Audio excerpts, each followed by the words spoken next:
So I wanted to talk today a little bit about intent in the work.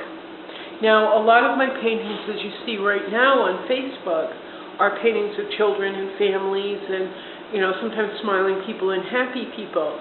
But that doesn't mean that there's nothing going on underneath. There's an underlayer. I've mentioned once before that I had a teacher say to me once in college, we're not just here to paint pretty pictures.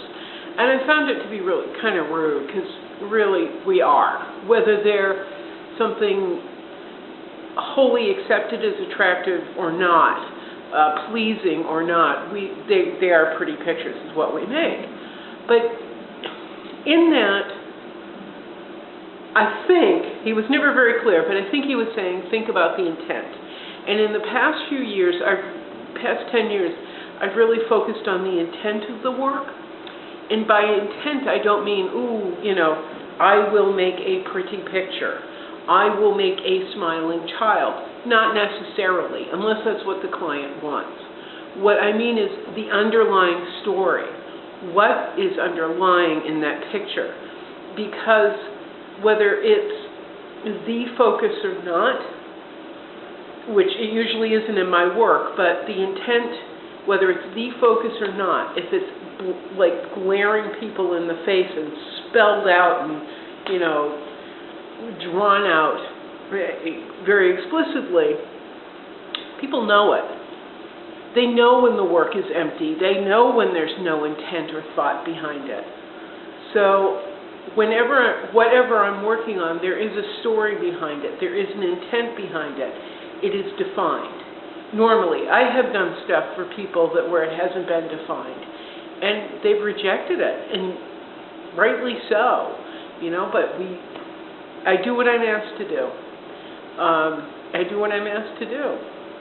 I love to paint, and so somebody asked me to paint, and that for me is a goal. But regardless, I try and tell people when they say they want something of mine that there has to be an intent behind it, or it is going to feel false, fake, and empty, and then you're not going to want to look at it.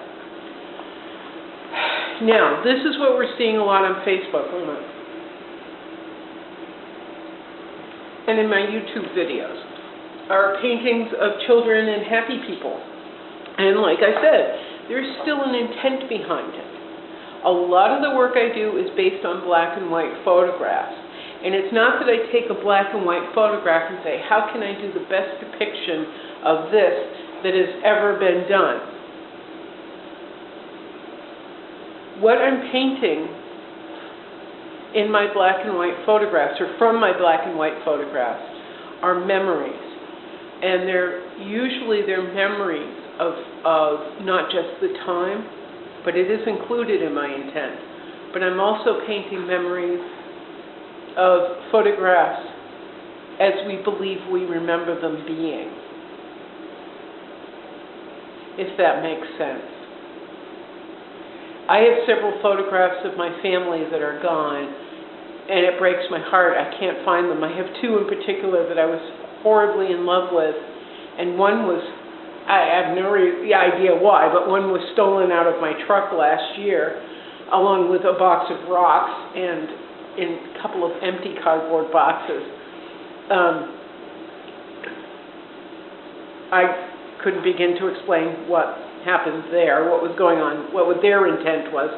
But it was this one photograph of my baby sister Missy and I sitting on a car rooftop, my mom's Catalina, blue and white Catalina, with my mom, and I'm guessing she was in her 50s then, and my grandparents who are long gone.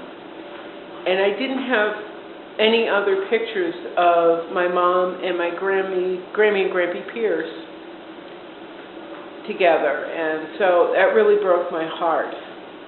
But I carry the memory of the photograph with me.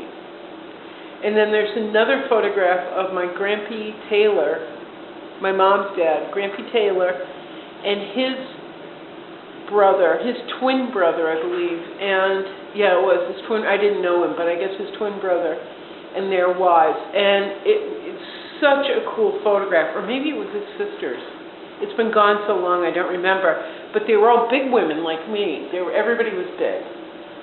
Not like overly fat, just like they were big. They had families and, you know, they worked hard, so it showed. They had joy.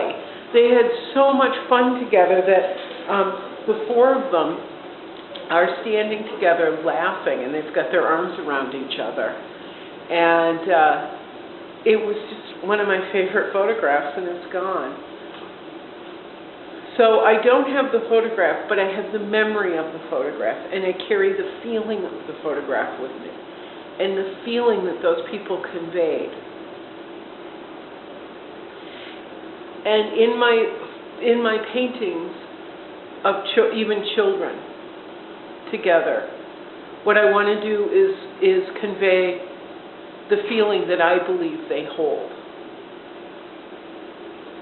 So I take black and white photographs, and I'll show you, and I turn them into color paintings.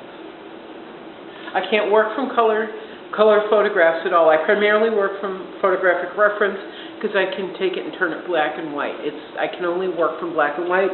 Working from color, working from real life is too confusing for me. There's too many colors involved. It's just too much noise. It's like listening to 10, 20 radios going at once, or televisions and all their color and flashing.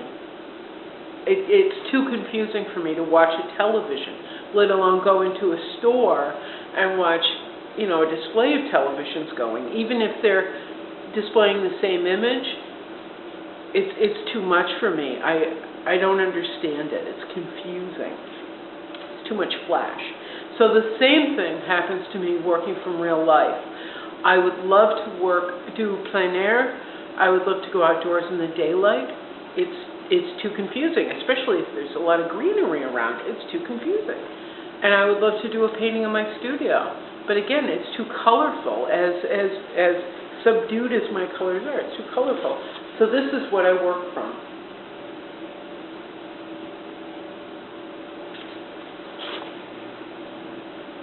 Black and white photographs. I can take black and white and turn it to color, and it makes sense to me. It's so much easier.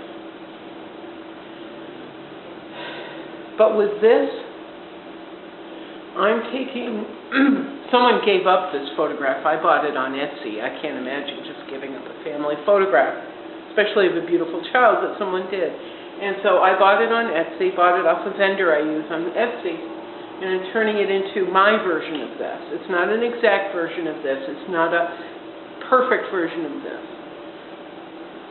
But it's the memory of the photograph, the memory of the moment, the memory of the child that I am trying to convey. As with my Japanese artist, who I'm just in love with. I don't want to pronounce her name wrong. I'm so afraid of it, so I won't say it out loud because I'm afraid of mispronouncing and being disrespectful of her name. It's not the perfect image of her that I'm looking to convey. It's the feeling of her, the memory that hopefully she holds of her work and of herself, which is really important. What is she trying to convey? That is the intent in my work.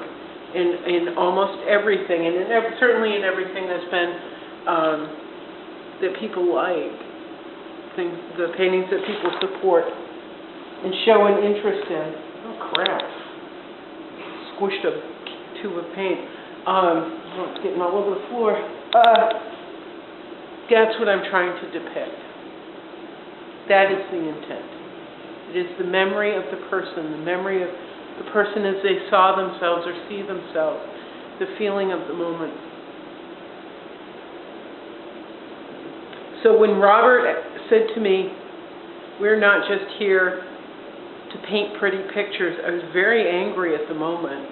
And it still kind of raises my ire, because he didn't bother to explain himself. But here we are 30 years later, and maybe I understand what he was saying to me. Maybe not. I'm not entirely certain. But that's how I am interpreting it today. Find the intent behind the work. Find the intent in all your work. And then do your best to convey it in every piece. Ciao.